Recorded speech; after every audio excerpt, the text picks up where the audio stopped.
Hola, muy buenas noches. Bienvenidos a Entrevistas Canal 1 en el horario habitual de Pregunta Yamid de nuestro director general, Yamid Amat. Bruce McMaster, presidente de la Asociación de Empresarios de Colombia, ANDI, antes era Asociación Nacional de Industriales, fue elegido como presidente del Consejo Gremial Nacional, en disputa con el presidente Andesco, Camilo Sánchez. Esas dos planchas fue dirimido a favor del doctor Bruce McMaster. Buenas noches y bienvenido a Entrevistas Canal 1, doctor Bruce. Buenas noches, Gerardo. Bueno, yo no diría que fue dirimido a favor nuestro, sino llegamos a un acuerdo que yo creo que es un acuerdo muy potente, que es el acuerdo de crear una mesa con 4 miembros, donde el doctor Camilo y su fórmula, que es Nicolás Botero, son parte de la mesa, y lo que hacemos es una alternancia. Nosotros tenemos la presidencia y vicepresidencia, la tengo yo la presidencia, la vicepresidencia la tiene Jorge Enrique Bedoya, presidente de la SAC, y el año entrante pues será al revés. Digo, no, la tiene usted para el año entrante, 2024, bueno, digo año y entrante, 2025, Camilo Sánchez. Tiene razón, porque cuando digo año entrante me refiero a 2025 y no está bien dicho. Doctor Bruce, ¿por qué es tan importante ser presidente del Consejo Gremial que agrupa precisamente a 32 gremios de la producción en Colombia? Bueno, es importante porque el Consejo Gremial es importante. El Consejo Gremial es, como usted bien acaba de decir, es el grupo de todos los de 32 gremios, que además tienen una serie de vocerías que son muy interesantes frente al Congreso de la República, frente al Gobierno Nacional, frente al país, de manera que yo siento que es una entidad importante, además en la cual hemos trabajado. La ANDI es fundadora del Consejo Gremial. Yo había sido presidente en el año 2014 y 2015, de manera que nosotros le tenemos gran aprecio a esa entidad.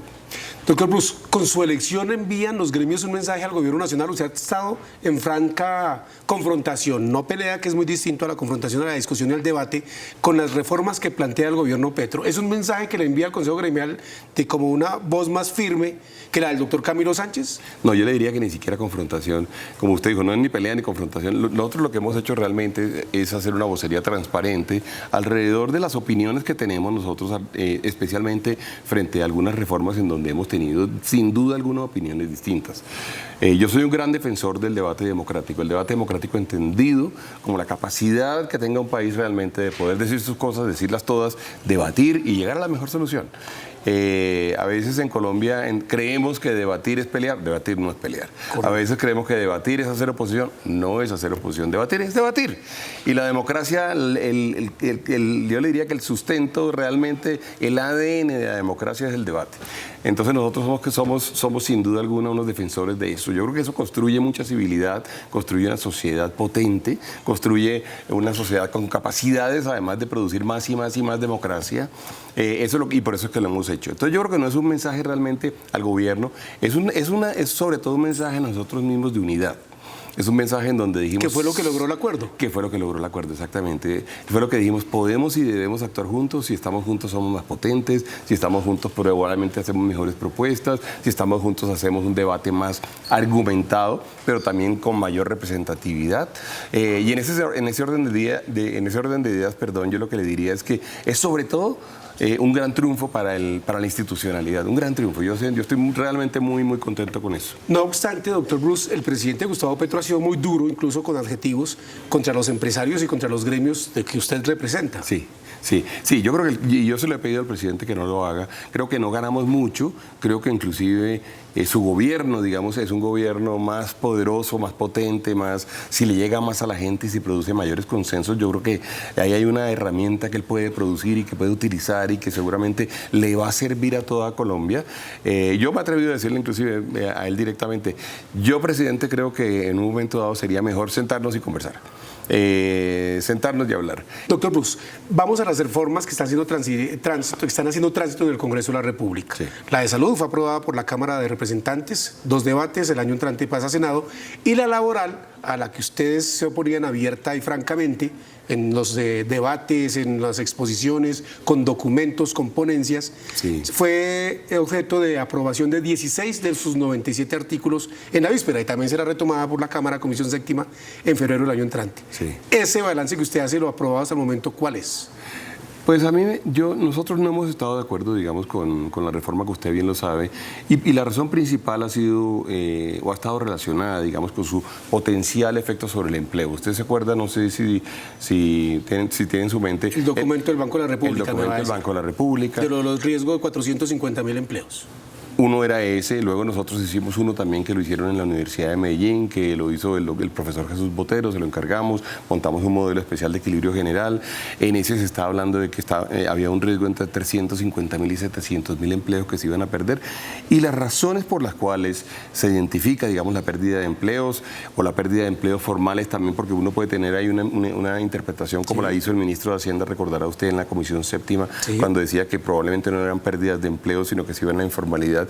Y él puede tener algo de razón en ello, pero es que se vayan a la informalidad para nosotros es muy malo. Entonces lo que yo diría, los elementos y las razones principales por las cuales se producía ese efecto, según lo que hemos estudiado hasta ahora, se mantienen en la reforma actual. Que por cierto, yo he hecho una solicitud en la mesa de concertación porque si usted se acuerda, la reforma del semestre pasado fue llevada a la mesa de concertación. Cuando usted dice mesa de concertación es empresarios, trabajadores y gobierno. Claro, que entre otras cosas es constitucional en Colombia y que tiene unas leyes particulares que la reglamentan, que es un ejercicio tripartito muy potente en donde Colombia es un ejemplo mundial. La primera fue llevada a la mesa de concertación.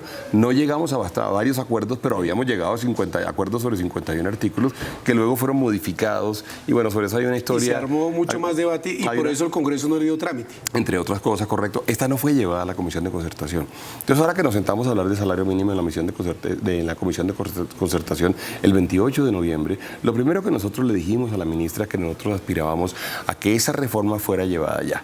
Tenemos en este momento un compromiso de que antes de que vaya en todo caso a plenaria, y yo diría que va a ser también antes de que se apruebe el resto de los artículos, vamos a poder mirarla y vamos a verla en detalle en la Comisión de Concertación.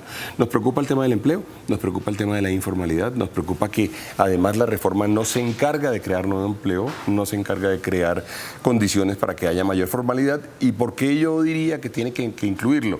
Pues porque esos son sin duda alguna los dos grandes elefantes que tenemos en la sala del mundo laboral. Sí, señor. Son el desempleo y la informalidad. Entonces, si nos vamos a meter en el mundo laboral, no vemos razones por las cuales no nos vamos a encargar de solucionar o de sacar esos dos elefantes y solucionar el problema. Ayer donde se ha sentado usted estuvo María Fernanda Carrascal, ponente de la reforma laboral, coordinadora ponente, sí. Y ella dice que es que los empresarios lo que buscan es tener mayores ganancias en detrimento de los empleados que tienen excusas para reconocer y pagar mejores sueldos, entregar mejores garantías y generar empleo. Y le dije yo, pero para que los gremios que son los que producen el empleo estén diciendo una y otra vez que eso no va a generar empleo, que de pronto puede desestimular la contratación, es por algo, y ella dice que no. Me parece que es un poco simple tratar de decir o tratar de deslegitimar un gran problema o un gran, digamos, una gran desventaja de la reforma, tratando de decir que lo que pasa es que le conviene a los empresarios. Pero peor que eso, Gerardo, lo que yo le diría es, esos argumentos que tienen un corte un poco popular, digamos, o populista, tienen un riesgo inmenso, y es que cuando se pongan en funcionamiento las leyes o cuando entren en vigencia las leyes, van a producir ese efecto. Sí, y entonces, ¿a quién le reclamamos? ¿A quién vamos a decirle, oiga, ¿se acuerda cuándo en el año 2023 o en el año 2024? Y le voy a contar una cosa, no vale la pena, no es bueno cuando uno tiene la razón sobre cosas que advirtió en el pasado. Uno no se siente bien por tener la razón en esos casos. Y le estoy hablando, por ejemplo... Cuando el daño ya está hecho. Cuando el daño está hecho. Que, por ejemplo, el caso de la discusión grande, recordará usted alrededor del tema de la inversión en la reforma tributaria. Tuvimos la razón y no tengo ninguna satisfacción. Que se iba a desestimular. Y no se me produce ninguna satisfacción, o no me produce ninguna satisfacción haber tenido la razón. Entonces, yo digo, no caigamos en ello. Oigámoslos, pero oigámoslos y atendámoslos y tratemos de identificar cuál sería la reforma que no afecta al empleo y vamos con ella adelante. Doctor, pues de lo aprobado ayer, sí. El tema de los dominicales o día de descanso que dice la representante Mafi Carrascal, ahora no solamente domingo porque hay empleados que descansan un día entre semana, el día de descanso que se ha pagado si se trabaja con el 100% de recargo, que el horario nocturno se ha reconocido a partir de las 7 de la noche.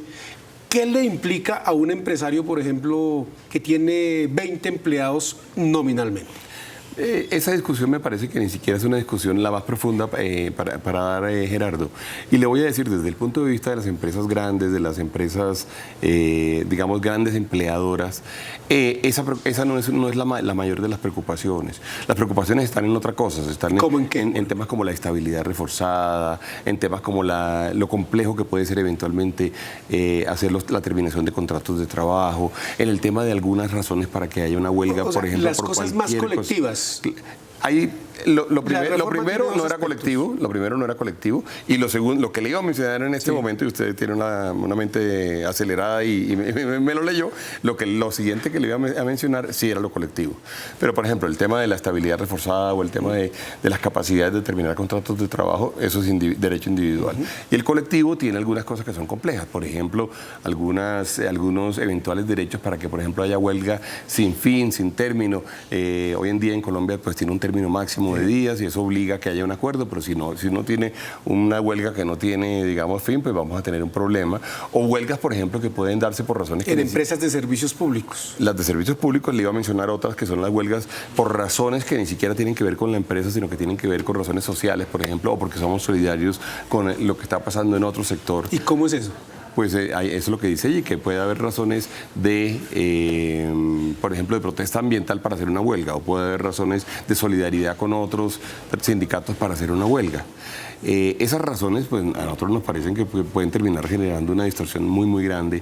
Pero yo lo que le diría, Gerardo, es que al final quien termina estando más preocupado y angustiado con esas dos disposiciones que usted mencionó inicialmente, son las pequeñas empresas. Son realmente, en Colombia hay un universo gigante de pequeñas empresas de pymes, que son, especialmente de pymes, que son básicamente quienes emplean una muy buena cantidad de los empleados formales de Colombia, que cuando uno le pone esos sobrecostos eventualmente tiene problemas. Y tenemos una panadería, una miscelánea, una peluquería.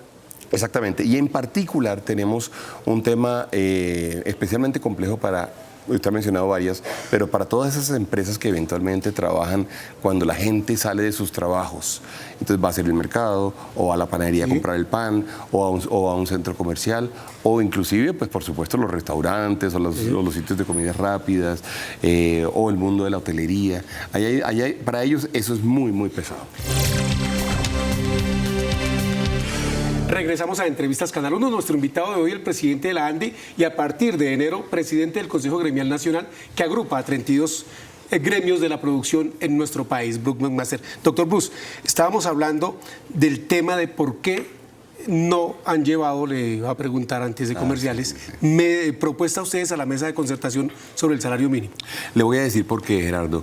Esa mesa no es una mesa de negociación entre empleadores y trabajadores o representantes de los trabajadores. Esa es una mesa de concertación.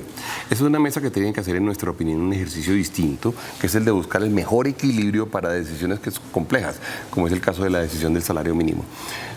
Nosotros creemos, digamos, y no digo yo, pues, sino también los representantes, digamos, de los otros gremios que están presentes allí, coincidimos en ello, que cuando uno se pone a hacer como una negociación tipo plaza de mercado, que el uno pide 10 y el otro pide 20, para ver si quedamos en 15 o de repente ya logramos que sea 16 o 14, no estamos produciendo una concertación real, pero además estamos ignorando a un jugador que es importantísimo, que es el gobierno nacional. Esa mesa es una mesa tripartita, creada por Constitución, de acuerdo con los principios además de la OIT, que son los de conversación entre las tres partes.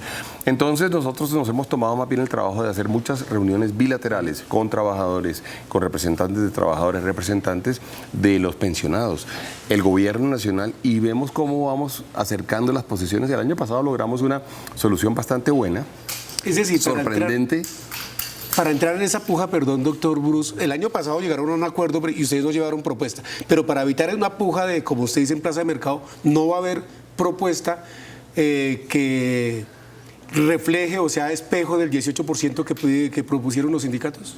Nosotros lo que creemos es que tenemos que trabajar con ellos y tratar de ver cuáles debería ser el mejor salario, a la luz de qué, a la luz de la economía colombiana, de los hogares colombianos, de los trabajadores colombianos, del nivel de empleo, teniendo en cuenta que efectivamente la economía este año ha tenido un decrecimiento evidente. Ya veo las cifras hoy, por ejemplo, manufactureras tan regulares que salieron que publicó el DANE, teniendo en cuenta que el primer trimestre del año entrante seguramente seguramente también va a ser complejo, es que tenemos una responsabilidad muy grande. Por eso, por ejemplo, oímos al Banco de la República, oímos al DANE, oímos al Ministerio de Hacienda, oímos al FEDesarrollo, oímos al Consejo Privado de Competitividad, oímos a los asesores de la Universidad Nacional, al doctor Beethoven Herrera. Es decir, realmente hemos oído a un montón de gente porque lo que tenemos es que formarnos un criterio. Lo que tenemos no es que lanzar una cifra para ver a dónde llegamos. Tenemos que formar un criterio. O sea, evidentemente ustedes no van a proponer una cifra en particular. Nosotros queremos construirla con los trabajadores. Que sea consenso y no una que ustedes pongan como propuesta. Claro, claro. Ustedes no van a decir, los periodistas no vamos a titular. Sindicatos proponen 18, empresarios proponen 10, eso no va a pasar. Es que esa no es una concertación, esa sería una negociación, además, diría yo, además una negociación bastante, digamos, a la antigua. Más bien pensemos en una concertación, que es distinto. La mesa se llama de concertación, además. Entonces, en esa concertación, ¿de cuánto debería ser el incremento? De acuerdo con todas las reuniones que usted ha hecho. Pero es que como la concertación no es con usted. Eso se lo guardan para la mesa. Oiga, a propósito de eso, me contaron que la ministra de Trabajo lo visitó. Sí. Hace unas horas. Sí, efectivamente. Y no solamente a nosotros, estuvimos reunidos todos los gremios de la producción representados allí.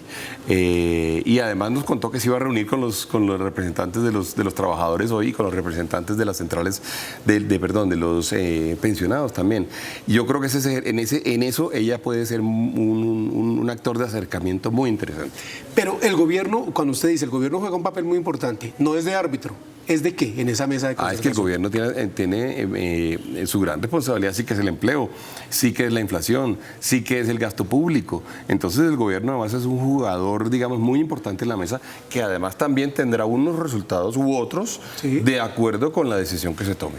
Doctor Bruce, ¿cómo está el empleo hoy en Colombia? La última cifra del DANE, pues baja el desempleo, pero de todas formas la informalidad sigue siendo bordeando el 60%. Exactamente, y fíjese que, por ejemplo, el dato que sacó el DANE hoy también habla de una caída, por ejemplo, en el sector industria, del 1.7% en la cantidad de gente empleada. Y nosotros tenemos un temor grande, digamos, a que el primer trimestre del año entrante, del año 2024, eventualmente termine reflejando unas mayores caídas en el empleo, es decir, un mayor desempleo en razón de la caída en la actividad económica durante este semestre. Y el tema de la construcción que tuvo la caída, decía el presidente Camacol, en la víspera más baja de la última década. La mayor caída. Sí. Sí, claro, así es. Y de hecho, fíjese usted, tenemos la construcción, que usted sabe que ha estado caída.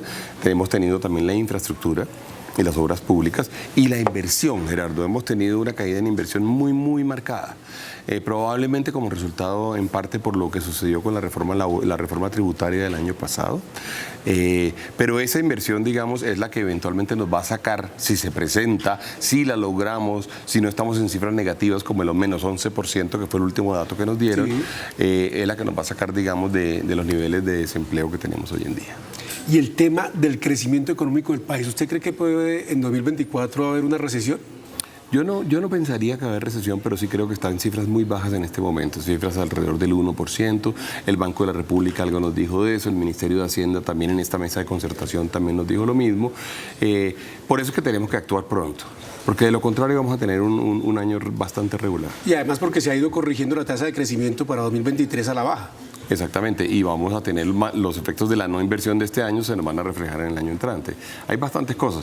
La tasa de interés sobre la cual hemos discutido tanto también no ayuda a la inversión, no ayuda a la compra, por ejemplo, de vivienda, no ayuda a la compra de bienes durables, no ayuda a las tarjetas de crédito de los hogares.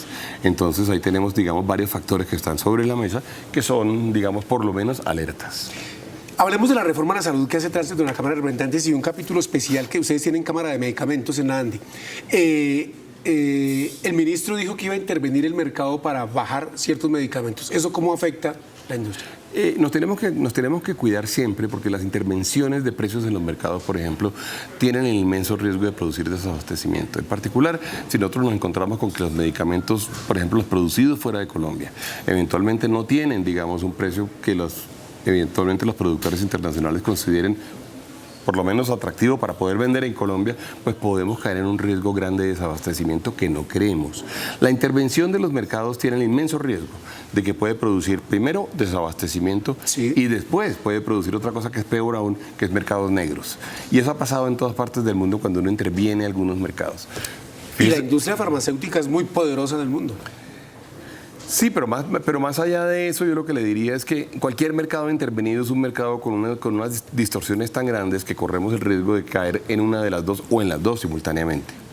Doctor Bruce, ¿qué le gusta, si le gusta algo, y qué no le gusta de lo que aprobó la Cámara en relación con la reforma a la salud? No, la reforma a la salud tiene cosas que para nosotros han sido interesantes, Gerardo. La discusión alrededor del cubrimiento, por ejemplo, de los territorios alejados, de las zonas urbanas, pero urbanas pequeñas, o de los territorios casi que rurales, es sin duda, digamos, uno de las grandes necesidades que tiene Colombia. Y es una cobertura que tiene que darse no solamente con presencia allí, sino con calidad. Es decir, la gente debe sentir, los ciudadanos deben sentir en toda Colombia que tienen acceso a una salud. En eso hay consenso en el Congreso, en los gremios. En eso hay un consenso, digamos, grande.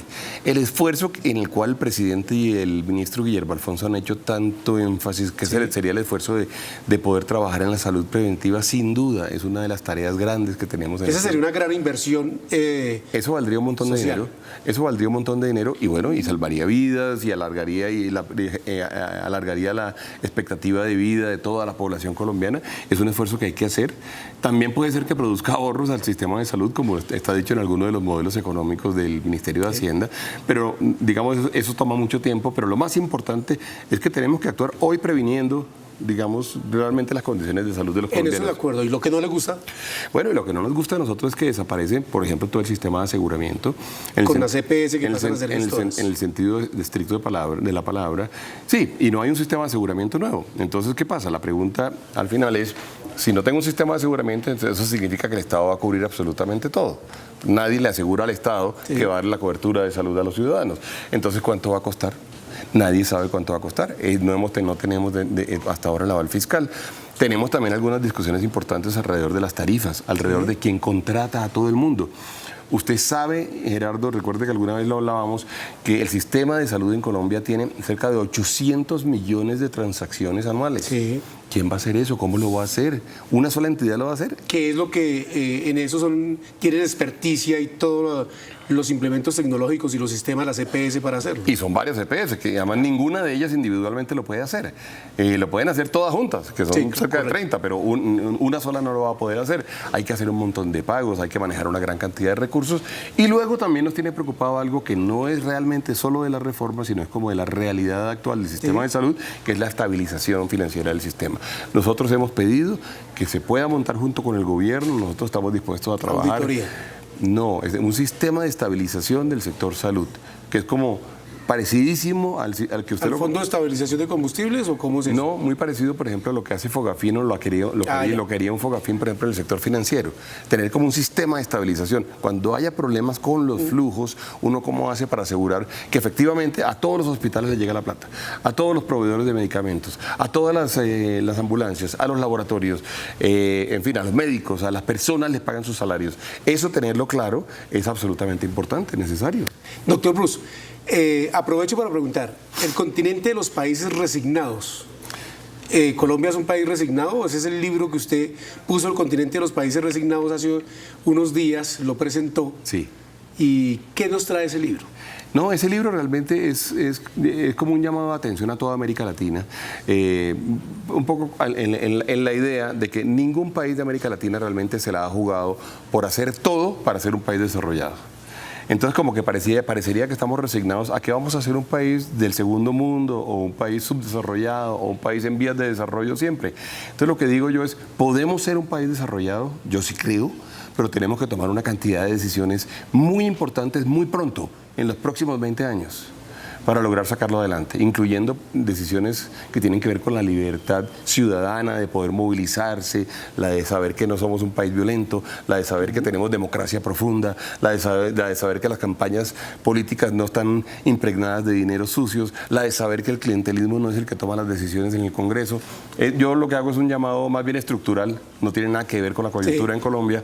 Lo que hago es un llamado estructural a que soñemos con ser países desarrollados en lo económico y en lo social. ¿Y dónde se consigue ese libro? En todas partes. Perfecto. Él es Brook McMaster, presidente de la ANDI, y a partir de enero de 2024, presidente del Consejo Gremial Nacional. Muchas gracias, doctor Bruce, por estar aquí en Entrevistas Canal 1. No, Gerardo, muchas gracias a usted por la invitación. Y a ustedes, televidentes, gracias por la sintonía. Los invitamos a que continúen con las noticias de Colombia y el mundo en Noticentro 1 CMI. Buenas noches y nos vemos el lunes.